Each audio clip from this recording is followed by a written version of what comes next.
The wind howled through the barren hills, bitter and sharp, cutting through layers like knives. Gareth Miles didn't flinch. He moved with the calm instinct of a man long resigned to solitude. His hound, Boone, stayed ahead, sniffing the air, ears alert. It was supposed to be a quiet hunt, fresh tracks of deer and signs of foxes. But something else unsettled Boone today. The dog had grown restless, veering off trail until he disappeared beyond a snow-crusted ridge. Gareth called once. Boone didn't return. A grunt, and a few strides later, Gareth followed the sound of frantic barking. That's when he saw her. She lay crumpled near an overturned carriage, her skin pale against the snow, lips cracked, dress torn and soaked. Her breathing was shallow, misting faintly in the cold air. One glove was missing. The other clutched a bundle of paper, wet, torn, illegible now. Boone whined, circling her like he'd found something sacred. Gareth hesitated only a moment before lifting her into his arms. She didn't weigh much, bones, cloth, and cold. Her head lolled onto his chest. "Don't let him," she whispered, but the wind drowned out the rest. Back at the cabin, he stoked the fire higher than usual. He wrapped her in thick wool, laid her close to the hearth, and gave her warm broth through a tin cup. Her skin was like ice. She moaned, slipping in and out of consciousness, murmuring strange words. Names, maybe.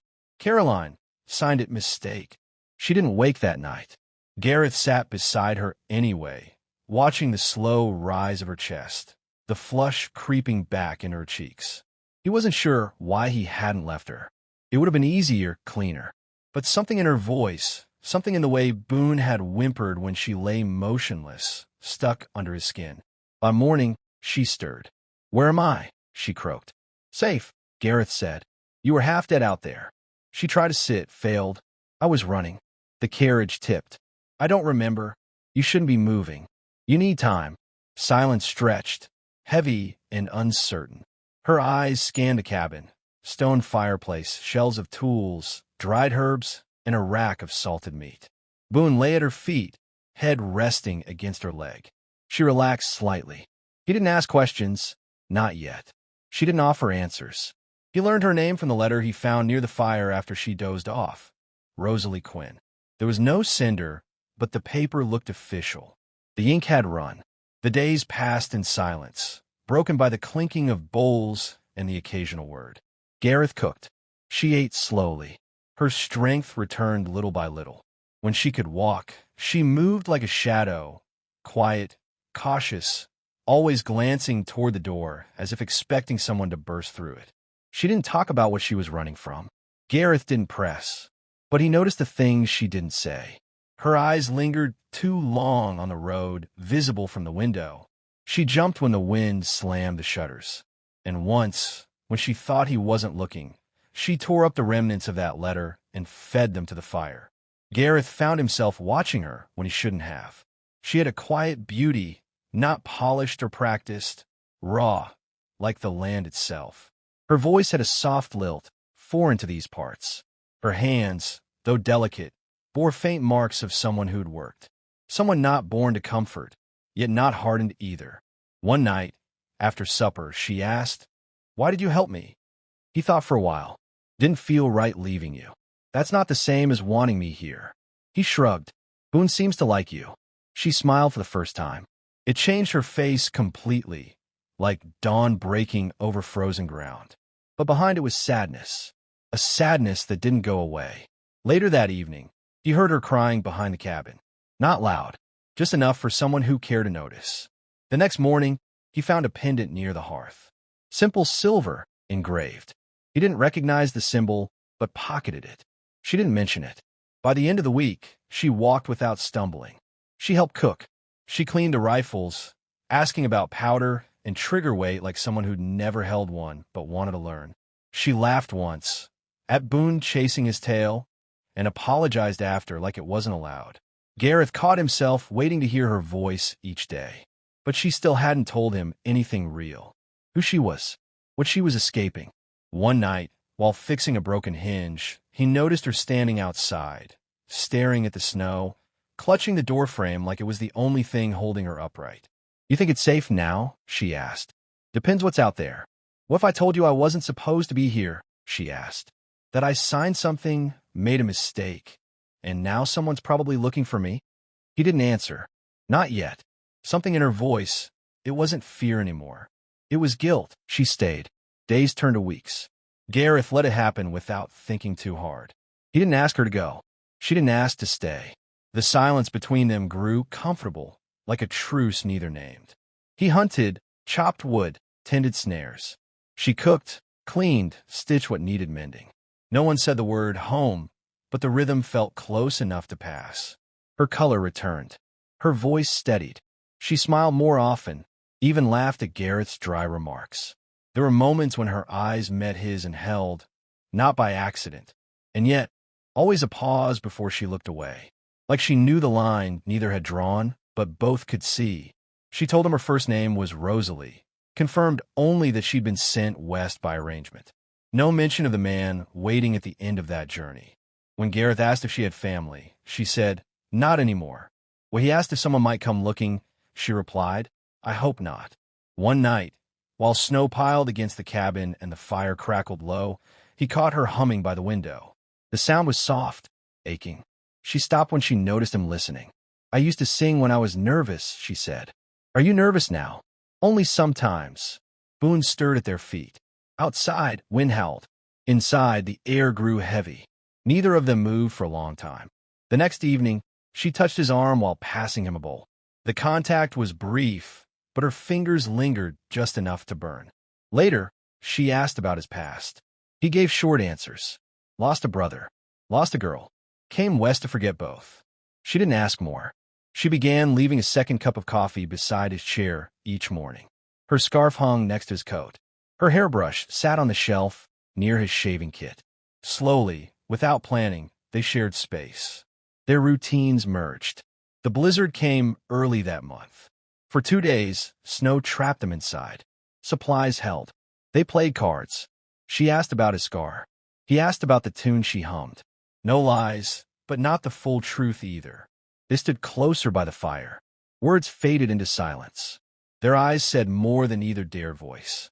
Then one night, without warning, she kissed him. It was brief, gentle, her lips warm.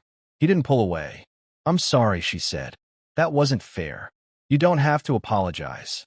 "I do," she said, "because if I start this, I can't lie anymore. And I don't know if you'll still want me when you know everything." He didn't ask what she meant. Not yet. Instead, he kissed her back. That night, they didn't speak of her past or the future. Just the now, hands finding hands. Silence filled with understanding, not questions. In the morning, she was quiet, distant. She folded laundry and avoided his gaze. He didn't push. But when she burned her finger on the kettle and he rushed to her side, she didn't flinch away. She let him hold her hand, whisper comfort. "I don't deserve this," she whispered. "Maybe neither of us do," he replied. Later, she sat by the window for hours, staring at the path half buried in snow. He saw her thumb brush something in her pocket, something small and metallic. She didn't take it out. That night, after they'd gone to bed, she said in the dark, "I was promised to someone, a man I never met. My father signed the agreement. I agreed because I had no choice. Then, before the wedding, I ran. I ran until the carriage flipped. That's the truth." Gareth said nothing. His silence wasn't judgment, but she couldn't read it. She turned her back to him. In the morning, she didn't come down for breakfast. He spent the day outside, chopping firewood, mind racing. He tried to focus on the axe, the weight, the rhythm. But her words looped in his mind. Promise to someone. Agreement. No choice. Back inside, he found the cabin clean. She'd swept, polished the rifle, dried herbs for stew. But she was different. Guarded again. Something had pulled her back. Gareth decided to give her space. That night, he woke to Boone growling low at the door. Gareth grabbed the rifle and stepped outside. Nothing but snow and shadow. But something gleamed on the ground. A pendant. He picked it up. Silver. Ornate. Marked with a family crest he didn't recognize. He returned inside. Rosalie was sitting at the hearth, staring into the flames. She didn't react when he entered. "I think someone came," he said. "I know," she whispered. She didn't look up. Didn't ask about the pendant in his hand. She simply said, If I told you the name of the man I was supposed to marry, you'd understand why I ran. Tell me, he said. She closed her eyes. Elias Quinn. The name landed heavy in the room. Gareth knew it. Everyone did. Land baron. Ruthless. Controlled 3 towns. Known for taking what he wanted and leaving wreckage behind. Rosalie finally looked at him. Her eyes didn't beg. They braced. I didn't betray anyone, she said. I escaped a cage before it locked. He stared at the pendant, then at her. She waited, silent. For the first time, Gareth didn't know what to say. Gareth didn't sleep that night. The name Elias Quinn stayed in his head like a splinter. He sat by the fire, turning the pendant over in his hand, the engraved crest confirming what Rosalie had confessed. It wasn't just any man she'd escaped.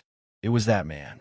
Known across counties, wealthy, feared, untouchable. Gareth had never met him, but stories stuck. Elias didn't lose things, especially not people. When Rosalie stirred at dawn, she didn't greet him. Her eyes were swollen from crying, but her voice was calm. I knew you'd look at me differently. I'll look at you the same, he said, not entirely sure if it was true. She didn't believe him. You think I lied. You left that part out. I didn't think I'd be here this long. I didn't plan on staying. She folded her arms. And I didn't plan on falling for you either. He stood there for a moment, wrestling between instinct and logic. You're still married to him? She shook her head. The papers weren't signed by me. Just my father. He sold me off. I never stood before a preacher. I never took vows. I ran before it could happen. But you were promised. Legally or not, Elias will claim you. That's why I stayed quiet. Gareth paced the room, pendant still clutched in his hand. He'll come here. If he knows you're alive, he won't stop. I know. And you were just going to stay here, pretend nothing happened? Let me fall for you without knowing who was at our door. I never meant for it to go this far. He looked at her then, really looked. You came into my home bleeding, near death. I kept you alive. You kept your past hidden until I kissed you. That's not an accident. That's calculated. Her face hardened. You think I used you? I don't know what to think. Rosalie stepped forward. If I wanted to use you, I'd have told you nothing. I wouldn't be standing here trying to explain. I wouldn't care. You should have told me sooner. And what would you have done?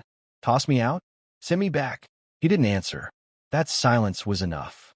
She turned away, grabbing her coat. I'll go. I shouldn't have stayed this long anyway. Boone whined as she reached for the door, but Gareth didn't move. He watched her leave, watched the snow swallow her figure as she disappeared into the white. Boone hesitated, then followed. Gareth sat back down, the fire crackling low. The pendant rested on the table, glinting like gilt. He stared at it for hours. The storm passed, but the unease didn't. The next day, he went into town. The saloon was half full, warm, loud, filled with men talking land and livestock. He ordered a drink and sat near the back, close to the stove. He listened. One voice carried more than the others. Elias Quinn's men came through yesterday, asking about some runaway woman. Said she was promised to him. Described her like she was property. Gareth stayed silent. Another man added, they say he's furious. Said she stole something from him. Name's Rosalie. Some Easter girl. Pretty. Gareth didn't finish his drink. He left the saloon and rode past the sheriff's office, where a wanted notice had been posted. No bounty, just a warning. A description. Rosalie's features. A single line at the bottom.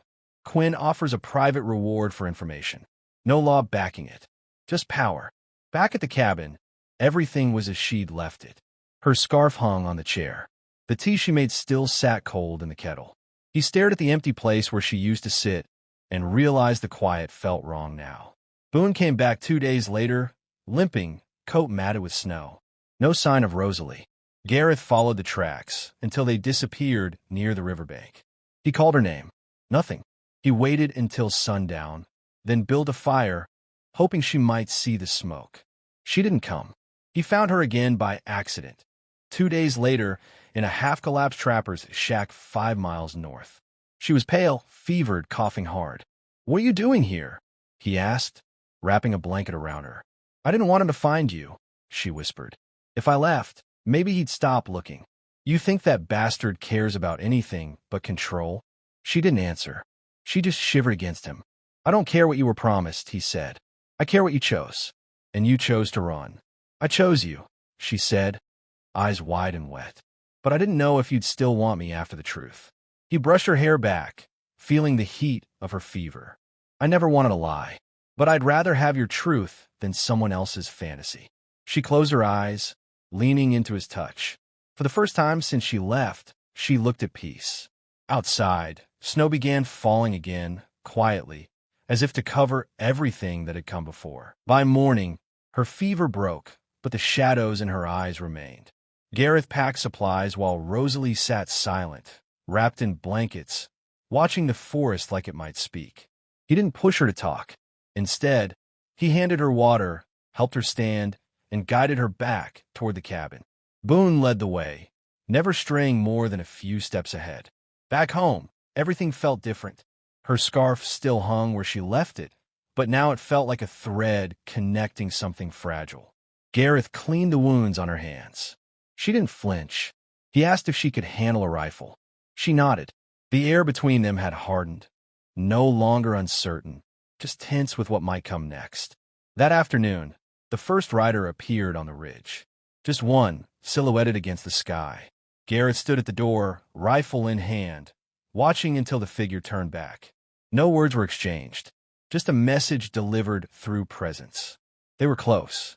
That night, Rosalie spoke with clarity. You don't have to protect me. You didn't ask for this. I didn't ask for you either, he replied. But you're here. That means something. I can leave again. It'll draw them away. No, he said, firm. You run, they win. I won't let them take what they think they're owed. She met his gaze. Then they'll try to kill you. He didn't answer that. The truth was obvious. The next morning, 2 riders came. They didn't dismount. One called out calm and practiced. We're here for what belongs to Mr. Quinn. Make this easy, Hunter. Gareth didn't respond. He stood on the porch with Boone at his side, Rosalie watching from the window. The riders eventually turned and left. But their message was clear. They'd return. With more. Rosalie paced after they were gone. They'll come in numbers next time. We can't fight that. Gareth was quiet. Then he said, we don't need to fight them. We need to outlast them. She frowned. What does that mean? Quinn's men are hunters, not soldiers. They don't like cold. They don't like getting picked off. She studied him, realization dawning. You've done this before. I've survived before. They spent the day laying traps, narrowing paths, preparing. Rosalie insisted on helping. She learned fast, her movements growing confident. She asked questions, gave sharp answers when Gareth tested her. The woman who'd once wept in silence now moved with purpose. That night, Gareth handed her the rifle he'd repaired weeks ago. She looked at it for a long time before taking it. Do I shoot to kill? You shoot to end the chase. She nodded. Dawn brought 6 riders. Quinn wasn't among them, but his message was. One man rode forward with a paper, stamped, signed, legal-looking. This woman, he shouted, belongs to Elias Quinn. She's his contracted wife. Gareth stepped forward. She signed nothing, and she's not leaving. The man didn't argue. He simply turned to his men and signaled. The first shot missed. Gareth fired back. Boone charged. Chaos followed. Gunshots echoing through the trees, traps snapping shut, horses rearing. Rosalie fired twice. One man went down. The others scattered, retreating behind the ridge. The snow turned red in patches. Gareth reloaded slowly, watching the horizon. Rosalie stood behind him, breathing hard. Her hands didn't shake. 2 days passed. No more riders came. Then, late in the afternoon, a covered coach arrived. Black, expensive. Outstepped Elias Quinn. He was older than Gareth expected. Sharp suit, gloves, not a speck of dirt. Eyes like steel behind polished glasses. He didn't raise his voice. Rosalie, come now, and I'll forget this insult. She stood beside Gareth, rifle lowered but ready. You don't own me. I paid for you. You agreed. No, my father agreed. I never said yes. Quinn's face barely changed. Then I'll take you and burn this place down to remind others of the price of betrayal. Gareth stepped forward. You want her, you come through me. Quinn raised one gloved hand. The sound of a trigger clicking echoed. A hidden gunman in the trees. But no shot followed. A second click jammed. Gareth didn't hesitate. One shot. The hidden man fell. Boone growled, low and steady. Quinn's confidence cracked. "You'll regret this." "No," Gareth said, stepping closer, rifle aimed. "You'll leave. You'll tell no one, or I'll come looking." Quinn looked at Rosalie one last time. "You'll never be free." "Not really. I am now," she said. He turned, stepped into the coach, and was gone. When the dust settled, Gareth exhaled slowly. Rosalie leaned into him. No words, just the weight of survival between them. Later, as the fire burned low and the rifle rested against the wall, she whispered, "You still want me?" "Even now." He pulled her close. "You're not something to want. You're someone to choose. And I choose you." She smiled against his shoulder. For the first time, no fear lingered behind it. Outside, the snow finally began to melt.